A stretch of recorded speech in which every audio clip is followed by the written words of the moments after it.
Oh boy. What is what is this?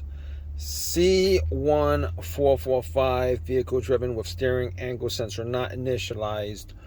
What I just installed the steering sensor. I had a previous code saying that the steering sensor has issues, that's at fault. I replaced it, and it's now I get another code saying that it's not initialized. Now I'm back to not square one, but back to a different square.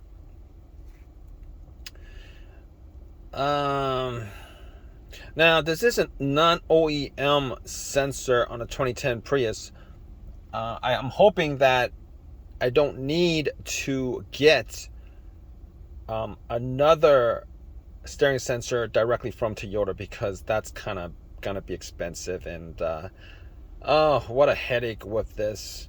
Um, all right, maybe I'll put out a video on the fix for this, but I'm gonna take the cover off, and I'm gonna just play around the plug. Hopefully, it changes things. Maybe the plug was pulled out a little bit too stern, and maybe one of the wires got. I don't know what the issue with this is. I gotta look up this code.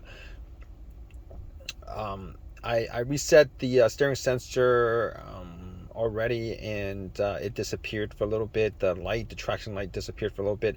Didn't have any issues, and then about, I don't know, a mile or two later after driving, this code pops up. I had this code and other codes saying that the steering sensor was having issues, and then I drove it for about a good 25 miles, and then this is the code that I got. This is the only code that exists. Not quite sure what the problem is, but anyway, we'll see what's happening.